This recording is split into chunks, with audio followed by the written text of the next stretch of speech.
Welcome to Stuck in My Mind podcast, the show where we dive into the mind of a regular guy on his road to self-discovery. You'll hear everyday people just like you share the latest topics, personal stories, and things they've learned along the way. And now, please welcome your host, Wise.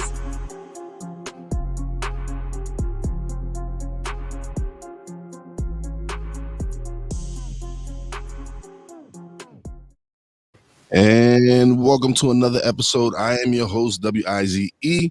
I have a very special guest on.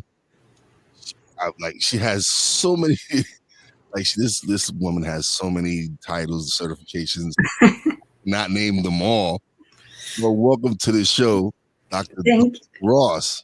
Thank you so much. Thank you so much for having me. Oh, the pleasure's on mine. So, especially when I read your profile and stuff like that, I was like, this is someone I would have liked to have on the show. Definitely would have. Well, I'm glad. I saw what you do, and I thought this would be fun to do. Yeah, it's fun. I have a great time talking to people, but it's been recent within the last few months. I've been having some great guests, and it's more because of the energy I put out there.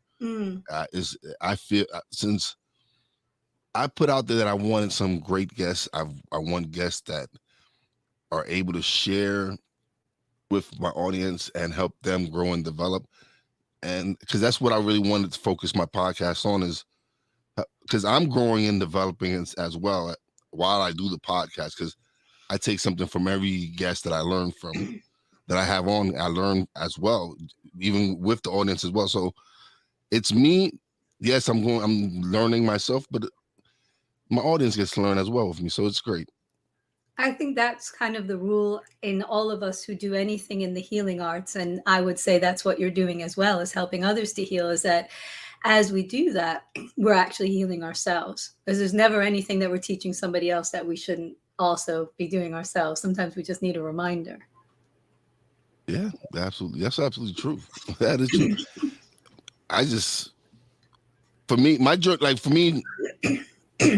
Okay, so I was widowed at the age of 31, and she started my wife started me on the journey of self-development and I think that was her way of preparing me for what was to come.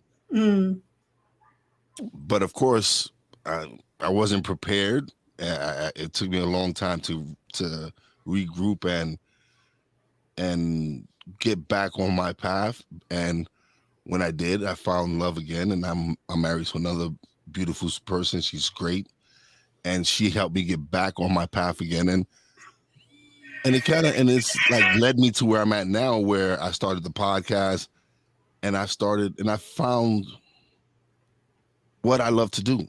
I'm not a professional radio guy. I'm not a professional TV guy. I'm a table games dealer at a casino who just happened to discover that I have a voice. That's great. And it's all about doing something, I think, that you truly love, whether it's your hobby or it's something that you can do professionally, because then it doesn't really feel like work, And I think that for me, it was a long time coming that I was able to get to a point where I could be doing this and sustain my existence doing it. Excuse me. And also to be able to be at a point where you recognize that all of the pain, all of the suffering, all of the challenge you have, they weren't for nothing. If you survived it, then somebody else needs to hear your story. And if you can do that and share with somebody else anything, then you've changed someone's life. You've given them hope, Yeah. And it's amazing because everyone has a story. It's like you might not, but everyone has their unique story and has an experience that they can share, that someone can relate to it. For sure. And so the guests that I've been having on lately, they've just been some amazing guests. They've just been able to drop some great knowledge and some great teachings and a whole bunch of different stuff. And sometimes it's just someone just telling their story about how They like with me, it was me pressing record and stepping out of my comfort zone and doing something that I don't normally do. But it was just me facing my fears and just going and pressing record and just, you know what, I'm gonna it was gonna hurt me to just press record. People don't listen to me. They don't download my episodes, but at least within myself, I know I attempted to do it. Exactly. And I think like what you were saying in the beginning when you were talking about putting an energy out there in the world of metaphysics, which is what I do in in metaphysical counseling, what we do is we work with people's energy. We teach people how to shift energy. We teach people how to recognize what energy they're putting out and change it to what they want to be attracting or what they want to have manifest in their life. And for me, a lot over time, and I've been doing this for over a decade, a lot of the clients that I have ended up being a lot of women who were in very emotionally, verbally, and sometimes physically abusive relationships because I had been previously. And I had gone through it 3 times and then finally woke up and said, okay, I can't do this anymore. And with all those experiences I had, I was able to then recognize that for others and help them to pry them out of situations that they feel, and it's not all women, it's men too, but that's the majority. A lot of the clients that I've had lately. And then of course with the pandemic, my couples counseling has skyrocketed because everyone's like, you know what, I love you, just not 24/7. This is a little bit too much in my face. Oh no, that this pandemic has definitely tested out really put some test on some relationships because at first, yeah, you had your separation because so you had couples that they would see each other on the crossings from going to work. Like one would go to work and one would be coming from work. Now you have people that were stuck together, like you said, 24/7. Yeah. And because I know, like my wife didn't stop working the whole pandemic. Like I was furloughed from work, but she kept working. So I didn't really have all I really had to do was a honey to-do list that she would leave me. But Yeah. I didn't have to deal with her 24/7. So Right. it didn't put a strain on us because we didn't have to deal with each other all day. But she still had her little list that she needed me to do while I was home. But yeah, like you said, I'm sure couples really realized like, hey, we need help.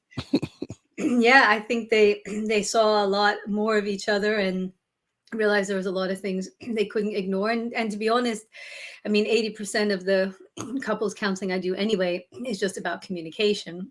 And I think one of the challenges is when you're with each other all the time and you're trying to communicate, and you also have all these other emotions like being frustrated or fearful or worried or putting all these negative energies into it, then it becomes even more challenging. And not only that, but also with children, I had a lot more children I was seeing because they were home and they were very, very, depressed about being separated from their friends or not being able to socialize. And one of the most unfortunate things too that I saw a spike in is how many kids, especially girls, were spending so much time on social media because they weren't in class that they were starting to develop different challenges like body dysmorphia, where they think that they're fat, let's say, when they're really thin, because they're just looking at these images all day of people who are filtering themselves to look, inhuman, and then getting themselves upset. Why don't I look like that? So there's all these little sort of tangents that have come out from this that people haven't recognized emotionally, how challenging it's been. Besides just the physical ailments, it's been emotionally very challenging.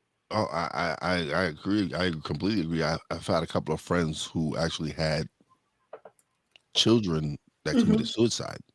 Oh my gosh. And it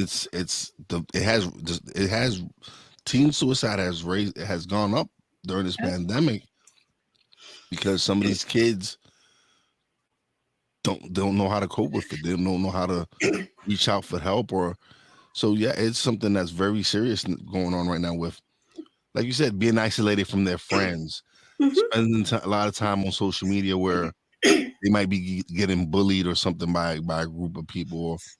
Yeah. Because it was a different time, at least from when I was growing up. we didn't really have social media like this. Like, it wasn't later on till I was probably like 18, 19, 20 where we had AOL, but it was dial-up. But for the most part, when you got bullied at school, it ended at school. Yeah.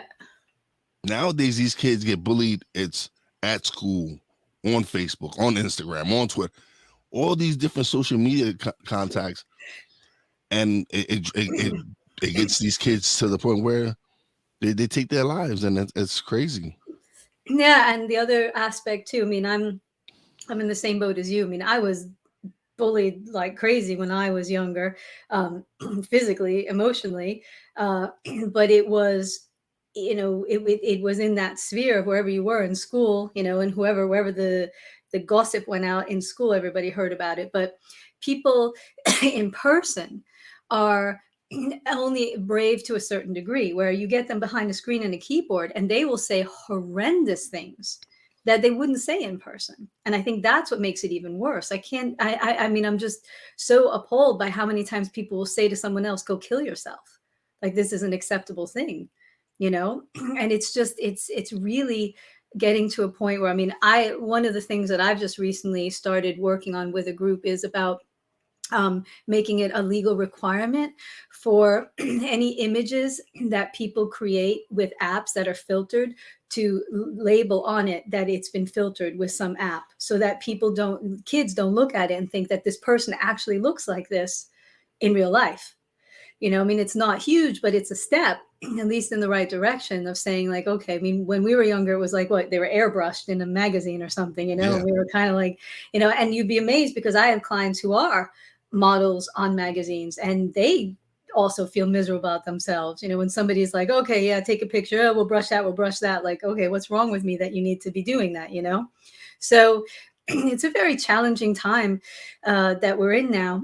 And I think that one of the biggest issues, which you were really astute enough to mention before, is about coping mechanisms. And it's not something we teach. And so whether I have kids that are my clients that I work with who don't know how to cope with stress, or adults or young adults that have never been given the tools. So now they end up, being in relationships, getting married, going off to university, whatever it is. And they don't know how to handle it because it's never been taught. And we should teach it. We should teach it as something that is just a class like you would have in anything else in school, because it's so important to be able to know how to cope with stress. Yeah. There's so many things about schools that that's just another, because our kids are not being taught properly in school. No, for sure not. But I think there has to be, even if and let's say we're not going to rely on the school to do this, then I would say then it would be important for the parents to see if there's something that they can get the kids involved in. And it doesn't have to be therapy necessarily, but it could be anything, teaching them, going somewhere they can teach breathing exercises or yoga or meditation, anything where people can learn, kids or adults, to calm their mind.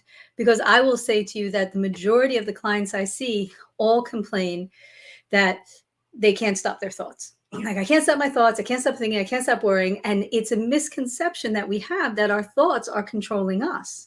But it's sort of like this general ideology that we all have. Oh, everybody just can't stop the thoughts. And the truth is, yes, thoughts will come in, and maybe they're thoughts you don't like.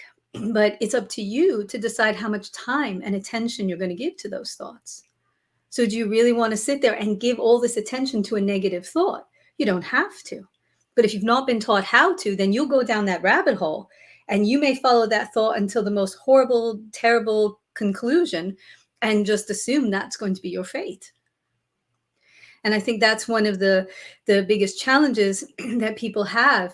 And if there's anything I can impart onto your guests that may be listening today, it would be the way to combat that truly is about learning how to stay in the present. And people will say to me all the time, oh, yeah, mindfulness and present, blah, blah, blah. But how do I do it? Well, it's not helpful if you don't know how. And the way to do it really is to practice with your mind being in this moment you're in now. because most people are either they're physically somewhere, but their thoughts are somewhere in a past event that they can't change, that's already done, or their thoughts are somewhere in a future event that hasn't even happened yet that they may be worried about. And so what they're missing is this moment right now. And the brain, it's like trying to round up cats that are running everywhere. It's like, how do you do that? So one of the things that I tell people to do is to just take a moment each day, whether it's a minute or 2 or 3, and with all your senses, just practice being in this moment. Like, I'm sitting here, like maybe my thought goes somewhere like, oh my gosh, what if I get COVID and something happens and da da da da, and you say, no, what, stop. And I actually say stop out loud, unless there's a lot of people around, then maybe I might not, so they don't think I'm crazy or crazier than I am. So I say stop, and then you maybe make a little tap on your hand, or you might pinch it lightly just to come back into your physical, because you're up in your mental. And then you start to, the first levels, you just start to list all the things right around you now. Like, I'm sitting in a chair. I feel the fan blowing on me. I look out the window. I see the sun is setting. I see the trees, and so on and so forth, until your mind gets what we call monkey brain anyway. And it's going to go off in another direction, right? So by the time I've gotten to, oh, there's a squirrel, and the squirrel's eating a nut, I'm like, oh, maybe I'll have peanut butter for dinner. Now I'm somewhere else, right? But I've taken away that momentum. The momentum that we have that builds up in our system, that starts to get us worried and stressed and anxious. And so many of my clients I see, they're in a stress moment, they're in anxiety. They think they're having heart attacks, but they're having panic attacks. And why? Because the psychosomatic response is that my brain is visualizing something awful, and my body's going to respond whether I try to or not. If you're driving down the road and you're going a little bit faster than you should, and you look in the rearview mirror and you see the cop lights behind you, well, you go, uh-oh, crap, in that moment. And then your body starts to respond. Your heart starts to pound a little bit. You start sweating your hands. You're like, oh, crap, crap, crap, don't pull me over. And then they go past you and you're like, whoosh, great. But you still had all this adrenaline that you built up in your system, and it has nowhere to go. And so you see, without you even thinking about it, you had this physical reaction. And that was just from the thought that you might get pulled over. So now imagine you're doing this to yourself all day long. All day long, you're worrying about this, you're worrying about money, you're worrying about relationship, you're worrying about your kids, you're worrying about what have you. And that is constantly building up all this fear and this toxicity and everything in your body. So if we can catch it in time before the momentum builds up and we have those physical responses, then we're going to be able to be in a much calmer state. And we're physically going to be better because we're not going to have all that adrenaline and everything that we're meant to use to run away from a saber-toothed tiger. And instead, we're just doing it out of fear of, losing a job or something.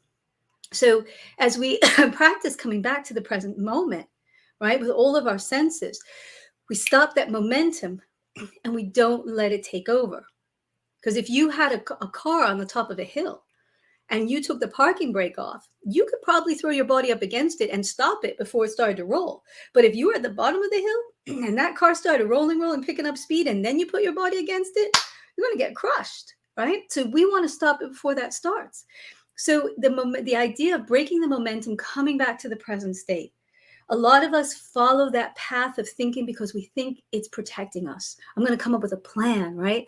I'm going to think, well, what if I lose this and I'm going to do that? What if this happens? I'm going to do that. And you know what? Majority of the time, you're going to plan for A, B, or C, and the universe is going to be like, here's F, and you never thought of a plan for F. So haha. So you just wasted all that time for nothing. So I think this is a great way of combating what majority of us are feeling right now, which is that worry, that concern about future events that may never happen. So practice being in the moment now. Yeah, I agree with you 100%. That's why I named my podcast Stuck in My Mind, because there was times that I was stuck in my head with so many worries and so many different things, my mind racing, going all different places. Mm-hmm. So now when I wake up in the morning, I'll get up, I'll go take my shower, and in the shower, that's where I just take my time to just kind of meditate and just try to control, just try to focus and just plan out my day in my head and not have all those thoughts running through my head. and it prepares me for when I got to go to work. It's like, all right, this is how my day is gonna go. I sit down and reflect on it. This is what I plan on doing. This is how it's gonna, and for the most part, that's how my day goes. Of course, like you said, life throws you curves. Sure. So you got to adapt to those obstacles in your way. But yeah, that's why I named my podcast Stuck in My Mind, because for such a long time I was stuck in my own head, and a lot of people still are. Yeah, for sure. And that's the thing, is we need to let people know that they can decide what thoughts they want to focus on. They can decide if these are thoughts that are really helpful. A lot of time, like I said, we believe the thoughts are helpful because we think it's teaching us a way to plan for the future. So we want to have those thoughts, even if they're scary and bad, because we think it's going to in some way prepare us. But there's really no preparation, because the bridges that you want to cross haven't even been built yet. And so you're just fantasizing at this point. So why not instead focus on something good? So focus on something now, focus on something positive, like you're doing, in your shower, and you're thinking about, how you want your day to go. I do something very similar that I teach my clients, and that's what I call the daily dozen. And in the daily dozen, what I do is I say, I want you to think of 12 things. And 12 is it's a very mystical number. 12 is actually a number that takes us beyond the physical realm. So it takes us into the metaphysics. It takes us into the connection we have with the higher self. And so the first thing we do is we think of 6 things we're grateful for right now, which most people have no problem doing. Okay, I'm grateful I have a roof over my head, I have enough to eat, I have my family, my friends, my health, my puppies, whatever, 6 done. But then the second 6 is where I teach people to say, with that same sense of gratitude, 6 things you're grateful for that haven't happened yet, but you say it as if it's on the way to you. Now, you don't say it as if it's already happened, because your brain knows when you're lying, and that's not going to work, because then you won't vibrate in harmony with it. When I was getting divorced the first time, my drug of choice was food. And I got to be over 80 kilos, which is like 200 pounds in, American measure. And I was really, depressed. And the point of it was, people were saying, say affirmations, like look in the mirror and say, I'm skinny, I love my body, I'm beautiful. And I was like, nah, like that's not going to work, because I don't believe those things at this moment.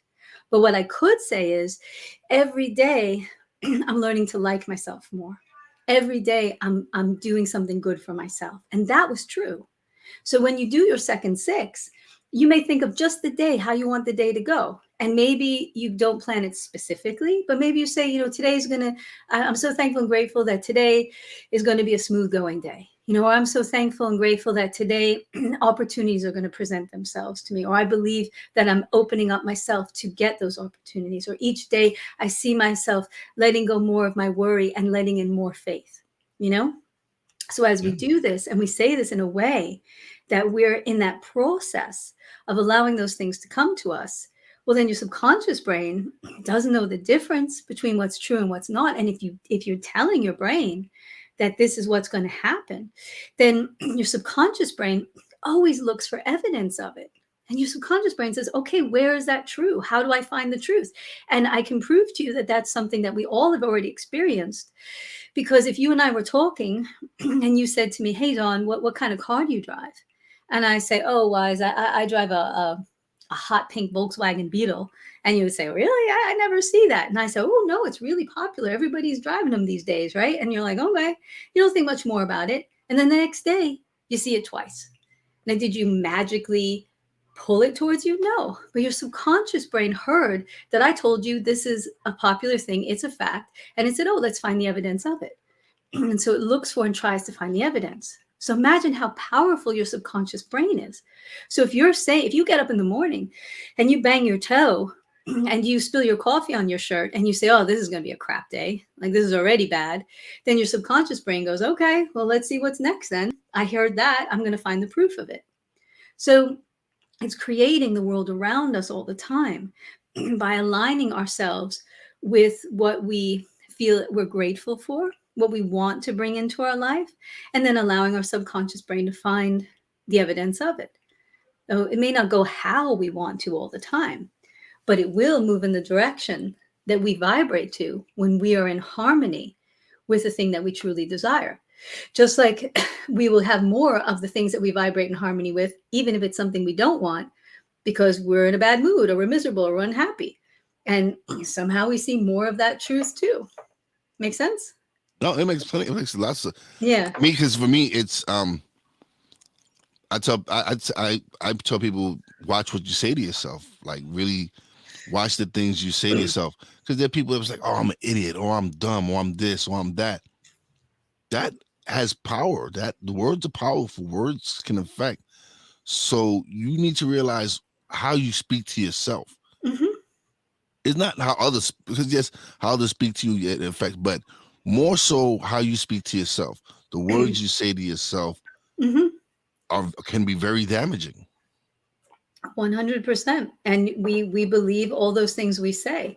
I don't know. Have you ever seen the water experiment by Dr. Masahiro in Japan? I learned about it in What the Bleep Do We Know? Right, exactly. So yes. So if you recognize that and you see that we're 80% water ourselves, imagine the words that you might be saying to yourself all day that you're not even recognizing, that become imprinted in yourself as true.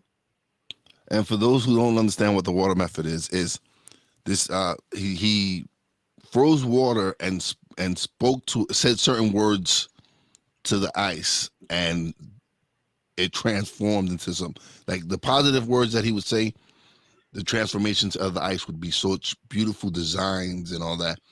And then he would say negative things to other ice, and I mean the water that was frozen, and the design wasn't as good. The structure of the ice of the water was not as beautiful as the ones where he actually reinforced it with positive energy and positive words. Mm-hmm. Yeah. And so, I mean, that's another proof of how important it is that what we speak into the universe, whether it's outside of ourselves, what we want or desire, what we're worried about, or what we think of ourselves. And what you were saying before about, what other people may say to you, at the end of the day, the things that we truly get upset about is something that has to resonate within us as something that we might be fearful could be true. Otherwise, it's not going to bother us. If somebody came up to me and they said, you're a really poor version of a Chinese man, I would say, okay, I agree. I'm not Chinese. I'm not a man. No problem. So that wouldn't bother me. But if they picked on something that maybe deep down I had a fear of, then it would bother me, only because there's a fear that could be true. And so we only allow others to speak to us in a way that we speak to ourselves. So that's why we have to be kind to ourselves, because otherwise we're inviting other people to speak unkindly to us. And we may be more prone to accepting that because we're doing it to ourselves all day. It's funny because I had a situation at work today, and the person that I had the problem with, he's just been very negative, and the energy he was trying to feed me, I wasn't really accepting it. Yeah. So I kind of like gave it back to him. I was like, and it's just, I'm like, and when I caught myself giving it back to him, I was like, you know what, calm down. I was like, you know what, you need to do better. You're right now, your energy right now is, you need to do better energy, and I'm not gonna deal with you. I'm not gonna focus with you. And it was just me, like once I caught myself giving back the same energy he gave me, I was like, no, I have to stop. Like right now, I'm absorbing his negativity, and yes, I'm giving it back to him, but I don't want to give it back. I don't want to. I can't fall into that trap where I'm gonna have this person ruin my day. Let his energy overcome mine, and just make my day go bad. Yeah. I mean, that's basically just giving your power up to somebody else. And we don't want to do that. And what's interesting is when you have somebody around you who can be challenging like that, one of the things that that we can do from a metaphysical perspective is the energy we send out, because we start to get caught in I don't want to say codependent, but we get caught in patterns with other people, like two batteries being attracted to each other, positive and negative. And when we start to see somebody and we start to have an expectation, oh, here comes that gloomy guy. What's he going to complain about now? Or like, oh, what kind of crap is he going to give me? Or what's he going to say? Then we start to invite it in a way because of the experience we've had, rightfully so, right? We've had the experience and then we've seen it. We don't think anything different. So we're already in a state of expectation. So the other thing is they're feeding off our energy that we have that they are sensing. And that energy might be, I don't like being around you. That energy might be, you're not my kind of person, or, I don't want to work with you. So when we have that, we know that we can't change anybody else, but we can shift ourselves and we can shift our own energy. So what we do is we look at that other person, and the first thing we do is we try to find an empathy. We might say, how miserable must you be to be that kind of person? How unhappy must you be in your life? Like, I'll work with you, I'll have my day, and then when I'm done, I'll punch out and go home and, be there with my family and be happy and chill and have a great time. Well, who knows what your situation is?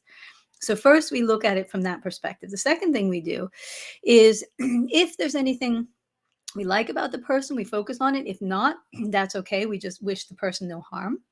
And then we imagine, so the top of your head is where your crown chakra is, which is where all the energy, the chi energy, comes in from the universe.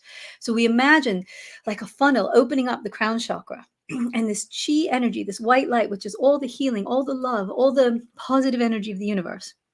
And we pass it through our body, through our third eye chakra, between our eyes, through our throat chakra, to our heart chakra, down into our solar chakra, right? And from there, we just imagine that we beam out this light onto that person, right? And we're sending them whatever they need. So I'm sending you love. I'm sending you light. I'm sending you healing. I'm sending you, whatever you need to be a happy person. Because it's not going to do anything for me. I'm talking about an exercise that takes 1 minute of time, 60 seconds. And you're not taking your energy and sending it to them. You're pulling the chi energy from the universe and sending it to them. And you yourself are rejuvenating yourself by allowing that chi energy to pass through you first. And then you're just borrowing it from the universe and throwing it onto the other person. And then you close up your crown chakra and say, okay, done. And as we do this, what happens is now the other person is reacting to the energy they feel from us. So now instead of that energy being an expectation of, ugh, I can't stand you, or what are you going to say now, or how annoying are you? But now the energy is one of just love and light and compassion. And it is impossible to react to somebody who's sending you pure love and light with animosity or anger. You just can't. And so as we shift that energy out, as we send that energy to the other person, then we basically force that other person to react differently to us. So we're not changing them, but we're forcing them into having a different reaction. Because 24/7, whether we recognize it or not, whatever we are doing and saying and feeling is causing everybody around us to react to us. So if I came on this podcast and I sat down all slumped over and was like, what do you want? Why? What do you want to talk about? Ugh.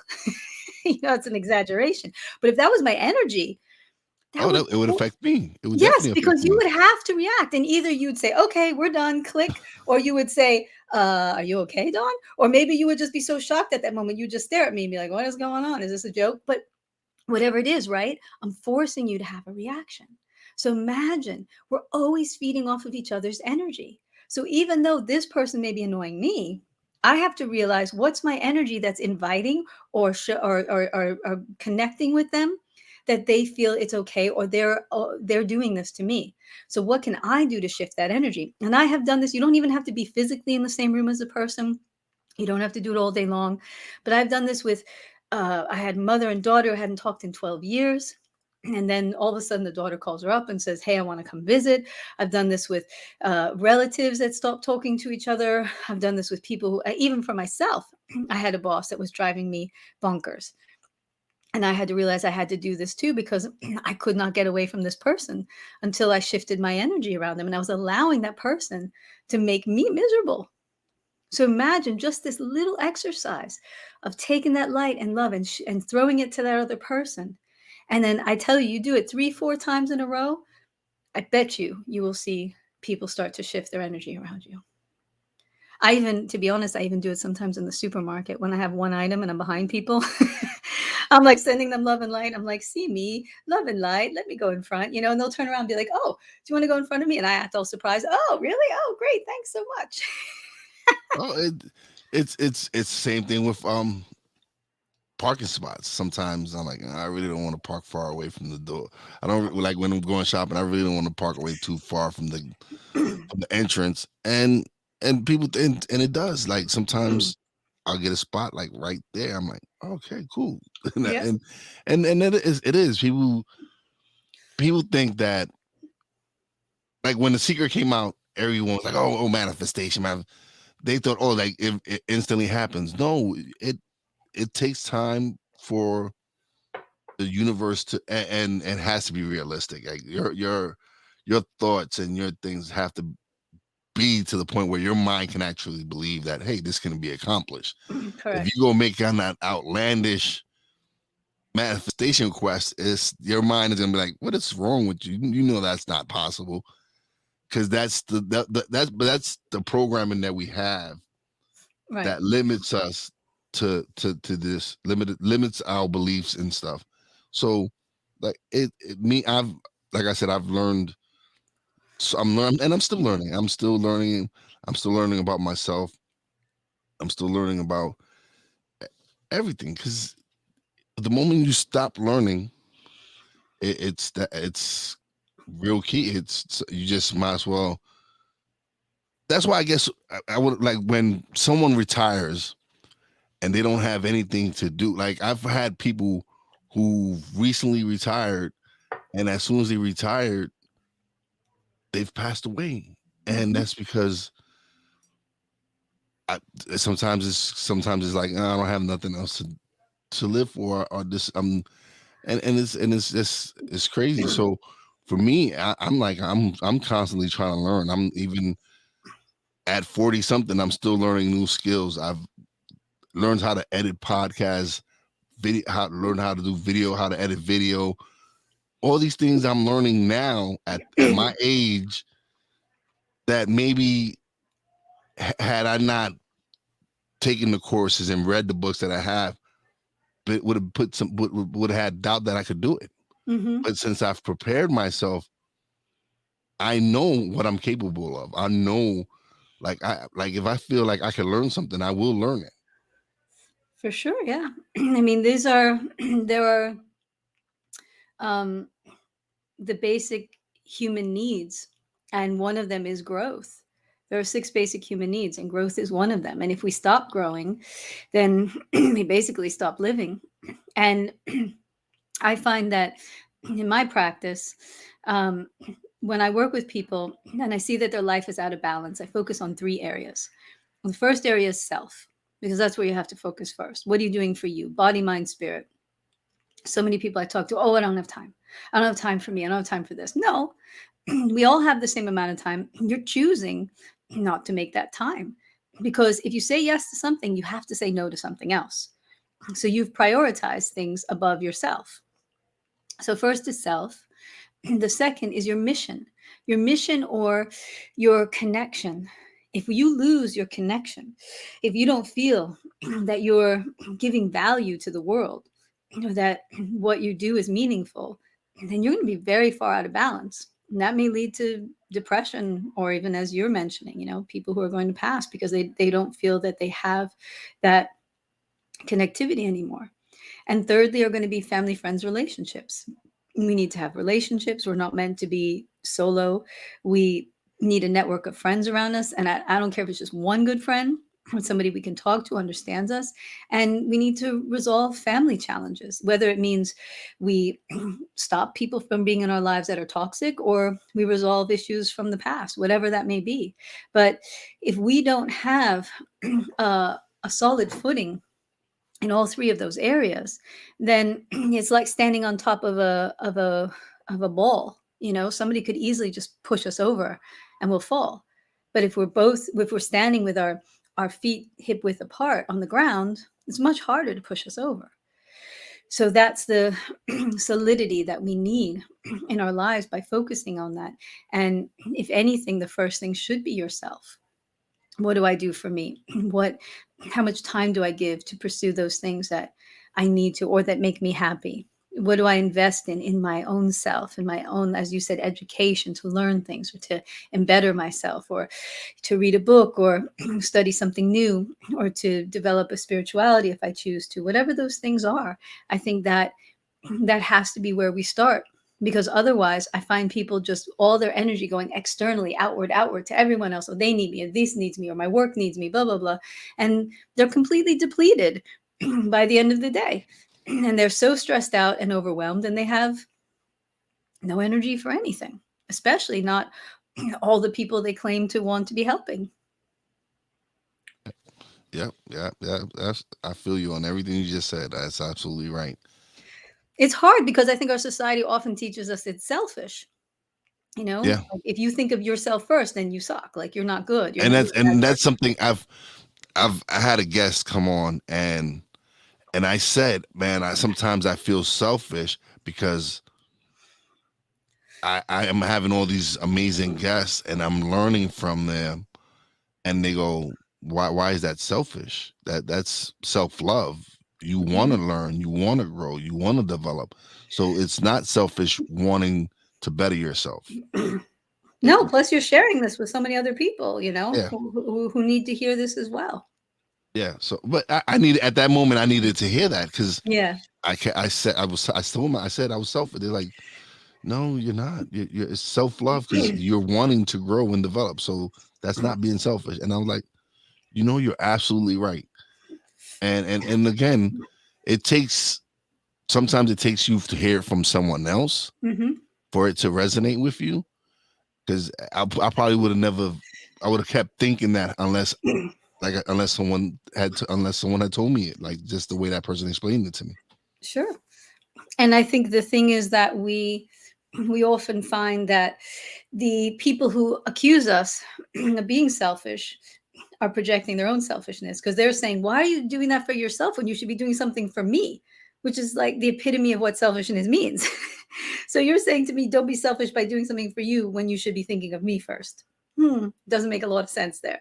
So, we have to really evaluate and look at, it's unfortunate, but this is a lot of what our society teaches us. And especially, as a woman, a lot of what we learn is, if you're a good woman, you're going to sacrifice everything. You don't care about your own happiness. Just make sure everybody else is happy. That makes you a good person. Don't think about yourself first. You got to think of everyone else first. It's nonsense, to be honest. And if we keep going down that path, then what happens is we only attract those people into our lives who are receivers, like really only want to take. So now, I have a theory that what I say is, when each day you're in a relationship, whether it's friends or work or family or, romantic, you have a well, and the well is the well of giving. And every day you woke up to the well with your buckets of giving, and you start pouring in your giving. Now, the well is finite. It can only be filled to the top. And once it's filled, it's 100% full, and that's it. So if I woke up to the well and I start each day pouring in 80% or 90% to fill the well, then the other person that's in this connection with me can only put 20 or 10% in. And eventually what happens is we become exhausted, because we're like, oh man, like, why is nothing I do enough? And I'm tired and I don't want to give this much. So then at some point we might say, you know what, maybe I'm not going to do it. The person gets upset. Hey, where's my stuff? Where's my doing? Where's my giving? And now we recognize that a pattern has been set. Not only am I giving too much, and not able to receive. But the other person is only used to receiving and may not even know how to give, not the way we need to. And I'm not saying it's going to be 50-50 all the time, of course not, but it should vacillate, maybe 40-60, 80-20, blah, blah, blah, but all the time, always shifting between people. So what happens is, if you're somebody who gives a lot of energy out and is constantly sending it out in that direction, then you're most likely going to attract somebody who's very comfortable with taking a lot. But if you're also a person who gives that much and tends to attract people who want to take and give less, then you may also be a person, most likely, who's not really comfortable in receiving, because you may have been taught that you don't deserve it, or you may have been taught that you're greedy if you want things. So what happens is we end up in this one-sidedness. And when we start to want to shift it, we recognize that we ourselves may not know how to be good receivers. And so I'm sure that you've had that experience like me, because I can feel your energy, where when people, and I'm not saying now, I think back before, you had so much more of this enlightenment that I feel coming from you, where somebody would give you a compliment, it would be like, push it away. Somebody was like, oh, I think you did a great job. You'd be like, nah, well, whatever. It's just what I do. Blah, blah. Like, it would be like, push away everything, right? Because we're not comfortable. We don't know how. So the universe is testing you and trying to start you off by just giving you a compliment. And if somebody comes up to me and they say, oh, hey, Dawn, I like your hair. And I'm like, oh, I didn't wash it, or well, I just came from the gym. What the heck? It's pushing away, not learning how to receive. And when I talk to people about this, they say, well, maybe it makes me uncomfortable, or I think they're just trying to be nice and they don't really mean it, or I just, maybe I kind of mumble a thank you, but I don't really feel it.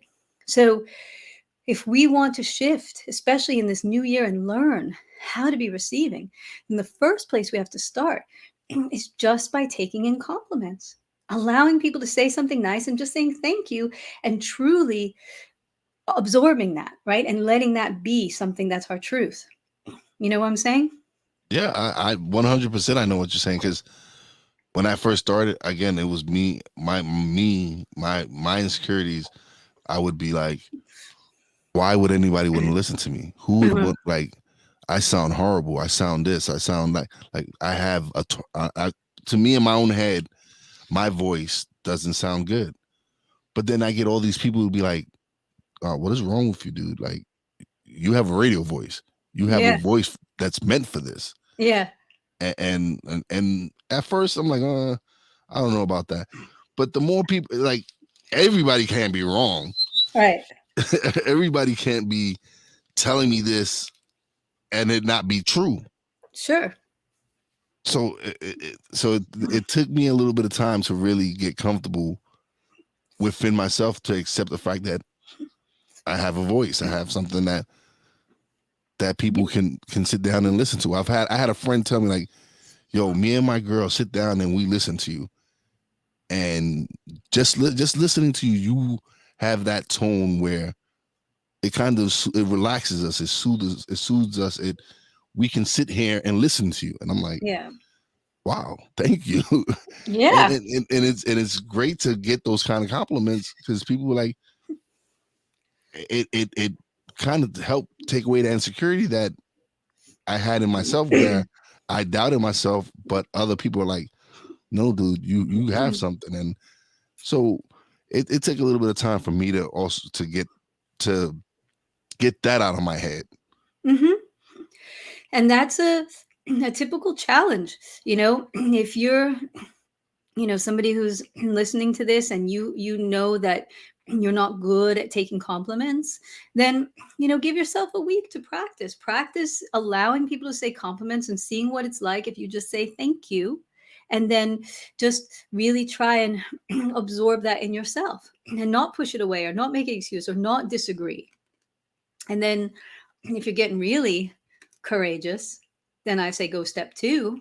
And step 2 is where we allow others to do things for us, even if it's something we can do ourselves.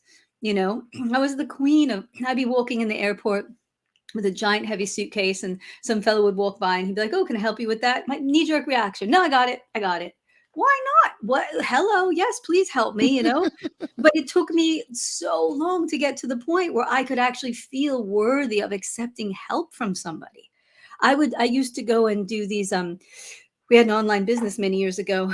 We would go to people's houses and, from people's houses, we would give a presentation. And I would go there after hours of driving. And the host would say, "Can I get you a glass of water?" No, no, I'm okay. I'm good. My throat would be dry, I'd be coughing, and be like, and like, "Are you sure I can't get you something?" And I'm like, "Okay, they're giving you another chance. Just say yes." And every part of my body was like, "No, I can't do it." And I would just sit there, just absolutely, so thirsty, but not accepting a glass of water, because that's where I was emotionally. I just couldn't feel that I was deserving of it. So those little things that we might find during the day, even if it's something we can do ourselves. A friend wants to pay for your lunch and you're like, "Well, I could take care of it." Say yes. Allow somebody to feel good about doing something for you. Somebody wants to carry the box for you, open the door for you, whatever. It's about practicing receiving, saying yes, saying thank you, allowing people to do things. That's when you talk about self-love, that's where we start to really allow the gifts the universe wants to give us. When we start showing the universe we're ready to receive.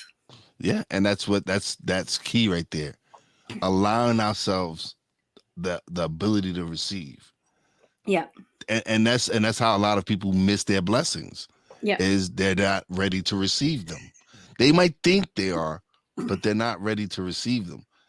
And that was something I had. Again, I learned as well, is when I started the podcast, and I started improving, and people started really complimenting, and I was getting recognition and all that. My nephew, who's been very supportive, and he's my partner and all that, and he was like, "Yo, you sometimes you need to take it in. You need to enjoy the process." He says, don't just grind. He's saying, enjoy what you're doing, enjoy the accolades that you're getting, enjoy that people are recognizing you, that Mm. people are listening to you. Enjoy that. He says, there's nothing wrong with that. He says, sometimes you just need to be humble yourself, and realize that it's okay to give yourself a pat in the back. It's nothing wrong with that. He says, listen, you're doing great. You enjoy it. Don't just grind. And made a lot of sense. It made so much sense to me. I'm like, wow, you're right. You're absolutely right. And since then, I've really embraced everything, and the good and the bad. And it's just been remarkable doing this for the last almost 2 years now. For sure. I mean, and you can see your energy, when you're talking, and, the ease that you have, and being able to invite people from everywhere in to connect with you. They wouldn't feel comfortable doing that if you weren't in a space of being able to be receiving and to feel worthy of that.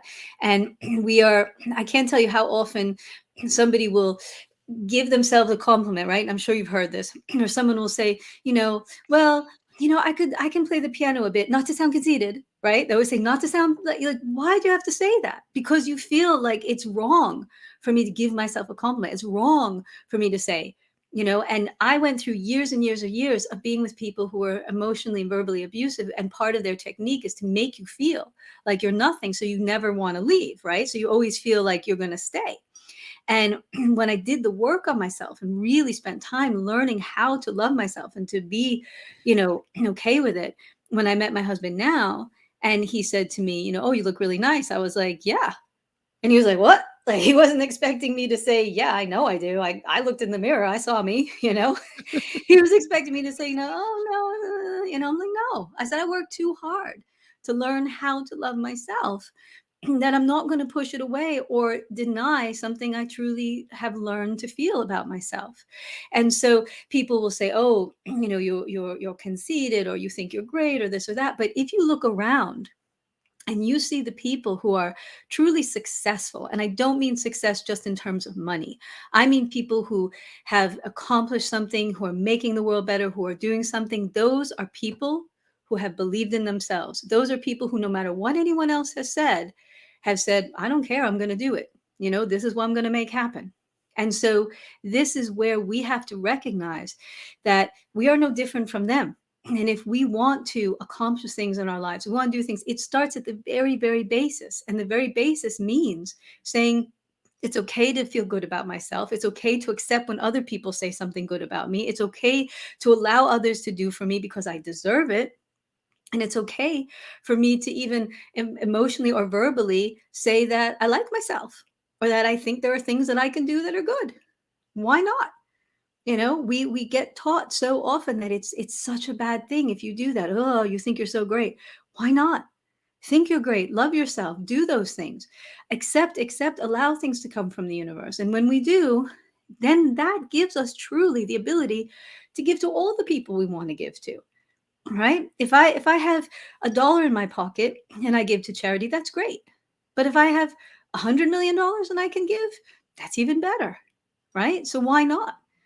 So many people are fearful of wanting things for themselves, of believing that they are deserving of it. And that's one of the things that stops us in that manifestation, is that believing that we are deserving of good things, or deserving even, let's say, of love. Right?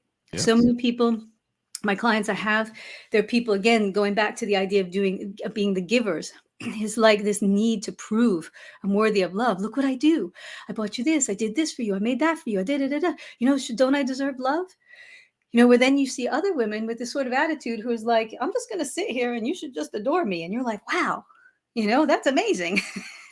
And that goes both ways, whether you're a woman or a man.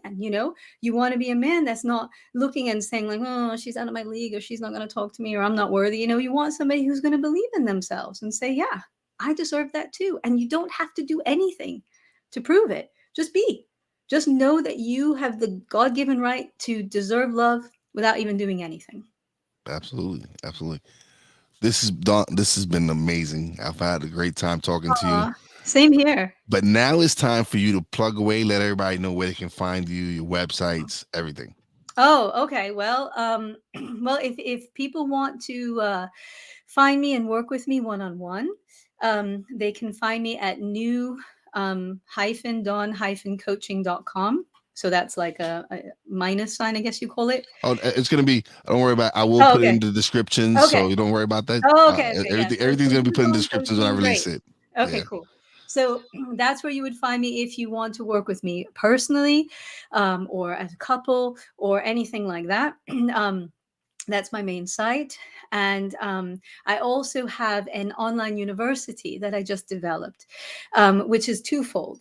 One is, if you're a person who, let's say, maybe right now you don't feel comfortable working one-on-one, or it may be financially hindering you, or you just want to learn yourself at your own pace, you can sign up. It's called ThoughtWord, which is THOUGHTWARD, because I took the word thought and moving forward, and I smushed them together, and I said ThoughtWord, because that's where you want to go, right? The direction of your thoughts. So with thoughtword.com, the academy, you can either learn for yourself what you want to do for your own edification, in all different areas. We have area of relationship, of health, of stress, anxiety, well-being, all things there. Or if you are interested in becoming a practitioner and learning to do what I do, being able to, whether it's physically with people or even virtually, to help others, then you can take the other courses, which are the professional courses, where you can become certified in the ThoughtWord process and learn how to help others. And, as we talked about in the very beginning, there are so many people out there now around the entire world who really need some assistance. And it's easy to do it virtually. It's hard to always get up and go somewhere and find somebody to watch the kids or the dogs or whatever. And with this ability to be virtual, you can reach people. I'm so lucky. I've been doing this for over a decade, and I have clients on almost every single continent at this point. I haven't hit Antarctica yet, but everywhere else I have clients, and to be able to work with them, and if anybody's hearing this and saying, oh, why would they want to talk to me? I think it's the same thing like you were saying in the beginning. Everybody has their own voice, their own experiences, their own story. And there's somebody else who needs to hear that story. When I work with clients, one of the major things they say to me is they're so glad that I tell them my own story. I tell them what happened to me in my life. I don't act like I'm, on a cloud giving them advice about something I read in a book. I'm telling them I did this too. And if I can do it, you can do it. So I think anybody can do that. If they have the desire to help others and they want to learn how, then they can check that out. So those are my two places they can find me. All right. Awesome. Dawn, this is great. It's actually, I want to invite you because I just launched my radio show. I have an internet radio station and I just launched my radio show. I want to invite you to be my first guest. Oh my gosh, what an honor. Thank you so much. My first true guest. Like, I had friends come on and come on the show, but I mean, like, really have my first official guest on my radio show. And I would love for you to be that would be an amazing honor. Thank you, Wise. I appreciate that. So when we end up here, we can set something up offline, but I definitely would love to have you as my first guest. Sounds great. Thank you. All right. So let me give my shout outs right quick and we'll be done. All right. So now it's time for shout outs. Big shout out to my Real Wise fam, Poppy J, Brandy J. Love you guys. Big shout out to the boss lady, Fina. Love you, baby. Appreciate everything you do for me. And as always, a big shout out to all the essential workers out there. God bless you. Be safe. And you know how your boy Wise does it. Peace out. Thanks for listening. Listen on iTunes, Podbean, Spotify, and TuneIn. Find us on social media on Twitter at @wise_b_blunt, Instagram at @wise_b_blunt, and a Facebook fan page, www.facebook.com/wise76. Check back soon for new episodes. Until next time, peace out.